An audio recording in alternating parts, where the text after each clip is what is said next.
그러니까 지난 시간에 느헤미야 강의할 때 느헤미야 성벽이 52일 만에 이제 완공이 되어졌다고 말씀을 드렸습니다. 그런데 완공이 되어졌음에도 불구하고 적들은 여전히 그들 가까이 있었는데, 지난 시간에 말씀드렸던 무술람이라는 제사장이 있었습니다. 기억나시죠? 그 무술람 제사장은 그 당시 대적자인 적인 도비야 가문과 혼인을 했다라고 제가 말씀을 드렸습니다. 성경에 보면 그 도비야와 동맹한 자가 무술람 말고도 많이 있었다라고 성경은 기록하고 있습니다. 그런데 이 무술람은 제사장이었음에도 불구하고 성벽을 지을 때 다른 사람들은 자기에게 주어진 할당량을 했음에도 불구하고 이 무술람은 두 부분이나 중수를 했던, 어떻게 보면 아주 열심히 했던 사람이었지만, 그럼에도 불구하고 그가 자기의 조국을 배신했다라는 것들을 기억하시고 이제 이어서 말씀을 하도록 하겠습니다.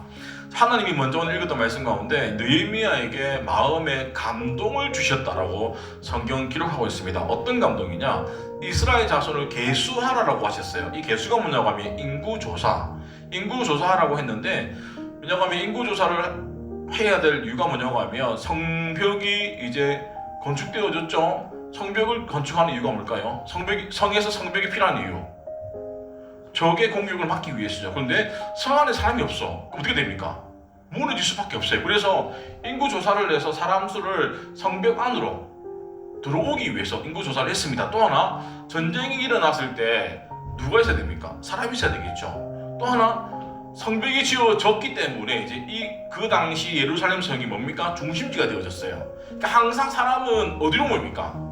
중심지로 모여야 되기 때문에 인구조사를 했다라고 우리가 알 수 있습니다. 자, 그러면 이것들을 기억하시면서 말씀을 함께 보도록 하겠습니다. 읽었던 5절 말씀, 하나님이 내 마음을 감동하사 기인들과 민장들과 백성을 모아 그 계보대로 등록했다. 이스라엘의 인구조사 했던 이유를 앞에서 말씀드렸죠. 예루살렘 성벽이 중건되어지기 때문에 거주할 사람들을 뽑고 적들이 공격했을 때 그 대비도 해야 되죠. 근데 중요한 게 뭐냐고 하면 느헤미야가 인구조사를 한 이유는 자신이 예루살렘 성을 지키기 위해서 인구조사를 한 게 아니라는 거예요. 하나님이 뭘 주셨다?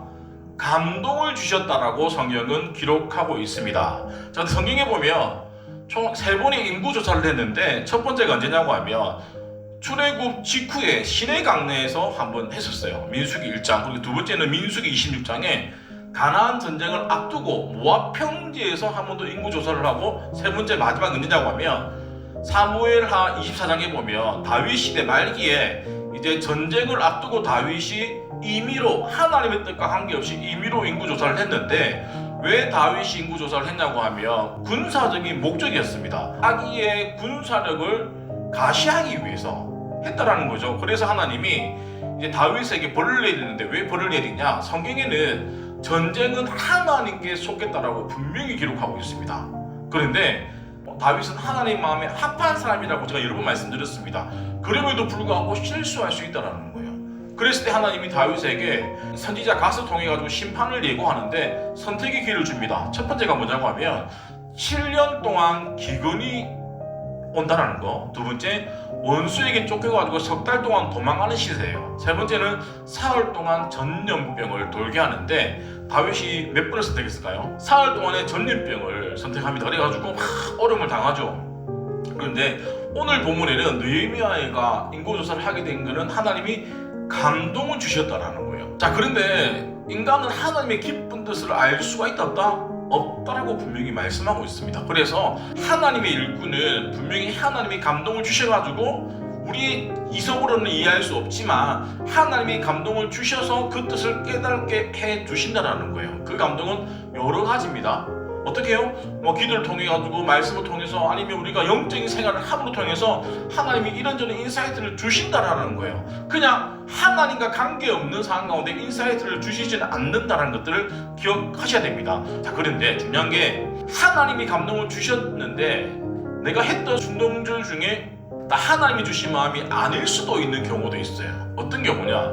하나님의 뜻이 아니라 내 욕심으로 인해서, 아니면 사람들 눈치 때문에, 아니면 내가 이것을 하나님의 뜻이라고 합리화할 수 있다라는 거예요. 그래서 우리가 그것들을 잘 분별하지 못하면 사단의 속임에 넘어갈 수밖에 없다라는 거예요. 자, 그럼 우리가 어떻게 그것들을 하나님의 뜻인지 아닌지 알 수 있냐고 하면, 첫 번째는 말씀에 근거하시면 됩니다. 그러니까 그래서 우리가 말씀을 매일 읽어야 되는 이유가 뭡니까? 내 삶의 기준이 되어지는 거예요. 그래서 그 기준이 되어졌을 때 하나님이 나에게 감동을 주셨을 때 이게 하나님이 주시는 감동인지 아니면 그냥 내 의를 드러내기 위한 감동인지 분별할 수가 있다라는 거예요. 또 하나, 하나님 말씀에 어긋나면 안 된다라는 거예요. 또 하나가 뭐냐고 하면 내가 그 감동을 순종했을 때 누구에게 기쁨이 되어지는지를 확인하시면 됩니다. 내가 지금 이 상황 가운데 하나님이 나에게 감동을 주셨다라고 하면 성도는 뭐 해야 될까요? 망설이시면 안 돼요. 자, 6절 이하에 보면 이제 1차 포로 귀한 자들에 대해서 소개를 쭉 하고 있습니다. 자, 이는 스룹바벨이 먼저 조사했던 부분이었어요. 느헤미야가 하나님의 감동을 받아가지고 인구조사를 막 실시할 때쯤에 이미 스룹바벨이 인구조사를 했던 것들을 발견했어요. 발견해가지고 다시금 기록이 되어졌던 부분입니다. 당시 인구조사를 1차로 포로 귀환을 했을 때 그리고 2차, 3차 때는 별로 큰 변화가 없었어요. 근데 문제는 1차를 기환했던 사람들인데 유다 땅에 흩어져 있는 사람들을 파악하는 것이 되게 중요했었습니다. 왜냐하면 전쟁이 끝나서 식민지가 되어졌기 때문에 누가 누군지 아무도 몰랐어요. 그러다 보니까 빨리 예루살렘 성으로 사람을 직결하기 위해서, 성을 지키기 위해서 중심의 역할을 하기 위해서는 빨리 인구조사가 필요했는데 그 인구조사를 이미 스룹바벨이 했죠. 그것들을 발견하고 2차로 진행합니다.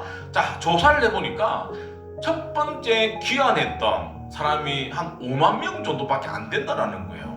그 당시 바벨론으로 끌려갔던 사람이 정확히 몇 명인지는 몰라요. 근데 대충 기록되어진 걸 확인해보면 분열왕국 시대 때 요사밧 때 남유다의 인구가 성인 남자만 100만 명이었어요. 남자만 100만 명 이상이었으면 최소한 2, 300만 명은 되어졌겠죠. 유추할 수 있습니다. 자, 그런 인구였는데 꼴랑 5만 명만 귀환을 한 거예요. 그 당시 고레스가 포로들에게 귀환 칙령을 내렸는데 그에 귀환할 수 있는 그 소식을 못 들었거나 일부의 사람들만 귀환을 허락했거나 생각해 볼 수 있죠. 그런데 에스라 1장에 보다 보면 어떻게 나와 있냐, 고레스는 포로 귀환 칙령에 대해서 못 듣는 사람이 없을 정도로 전체 다 알려줬다라는 거예요. 또 하나, 원하는 사람은 누구나가 다 귀환해도 된다라는 거예요. 그럼에도 불구하고 5만 명밖에 안 되는 숫자만 귀환을 한 이유는 뭘까요? 자, 다시 말해서 왜 이스라엘 사람들은 귀환하지 않았을까요?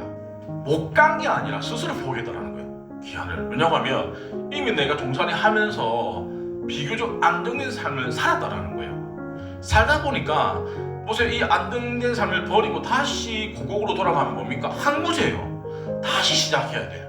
다시 시작하려고 하니까 엄두가 날까요, 안 날까요? 안 난다라는 거예요. 고레스의 칙령은 오늘날 우리에게 복음과도 같은 거예요. 내가 종살이 하다가 내 자녀가 되어졌다가 예수 그리스도를 통하여 복음을 듣고 우리에게 구원을 선물로 주셨음에도 불구하고 그 구원의 길로 가지 않는 사람들과 똑같다라는 겁니다.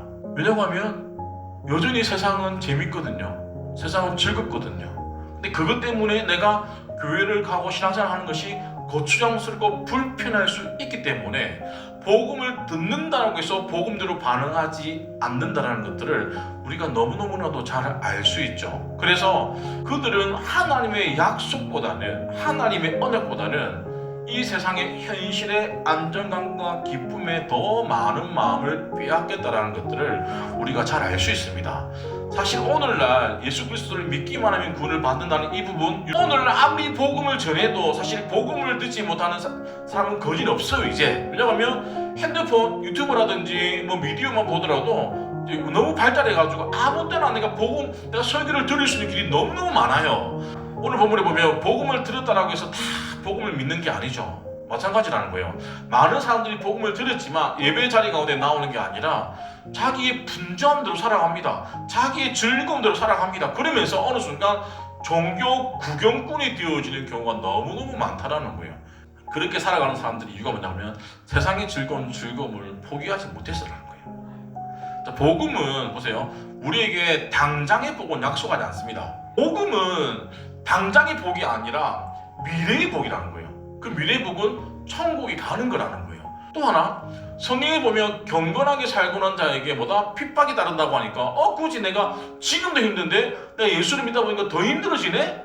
그래서 뭡니까? 구경꾼으로 바뀌어질 수밖에 없다라는 거예요. 청함을 받은 자는 맞되 택함을 입은 자들다. 자, 청함 뭡니까? 복음을 전했을 때 듣는 사람은 많은데 이 사람이 복음을 듣고 오는 사람이 보다 적다라는 거예요. 정확하게 말씀하고 있다는 거예요. 오늘날 교회는 많고 성도는 많습니다. 근데 다시 말하면 천국에 갈 사람은 뭐다? 적다라고 이해하시면 된다는 거예요. 자, 우리가 살아갈 때 무엇이 더 큰 기쁨이고 무엇이 진짜 복인지 잘 분별하지 못하니까 이 세상의 즐거움을 따라서 갈 수밖에 없다라는 거예요. 그게 즐겁거든요. 그게 행복하거든요. 그러다 보니까 영원한 행복이 아니라 일시적인 행복에 우리가 마음을 다 뺏겨버리는 거예요. 우리가 천국을 소망할 때 당장의 나에게 그런 은혜가 복이 없다 할지라도 당장의 기쁨 때문에 영원한 그 복들을 놓쳐버리는 어리석은 행동을 해서는 안 된다는 거예요. 반면에 많은 사람들은 안 갔지만 또 바로 가는 사람들도 있습니다. 자, 일자포로 귀한 자들 중에 이 사람들은 리더급이에요. 이스라엘의 중심적인 사람들, 리더급에 대한 명단들인데 가장 먼저 이 사람들은 귀환을 합니다. 그래서 나머지 있는 사람들을 독려해주기 때문에 그나마 5만 명이라도 넘어오게 되어졌죠. 자, 보면 이 사람들이 성전 재건에도 앞장선 인물이었는데 이들은 페르시아 제국의 나름대로 귀족들이었기 때문에 편안하게 살 수 있었다라는 거예요. 첫 번째 스룹바벨 누구냐고 하면 유다의 왕족이었습니다. 그런데도 불구하고 항무지인 고국으로 먼저 간 인물입니다. 또 예수와 누구냐고 하면 다윗 왕조의 대제사장이에요. 증조부가. 그러니까 대제사장이면 귀족입니다. 그럼에도 불구하고 귀환해라고 하니까 먼저 간다는 거예요. 또 비그웨. 이 사람 누구냐? 이 사람이 성경에 보면 가문이 2,000몇 명이 돼요. 자, 쪽수가 많다? 자기 가문이 뭡니까? 힘이 있다라는 거예요. 힘이 있음에도 불구하고 힘이 있으면 정착을 빨리 했겠죠. 마찬가지예요. 그 정착을 빨리 했음에도 불구하고 뭡니까? 귀환이라는 거 서슴지 않고 귀환을 했던 리더들을 기록했던 말씀입니다. 이들은 페르시아에서 여유있게 살았던 사람들이에요.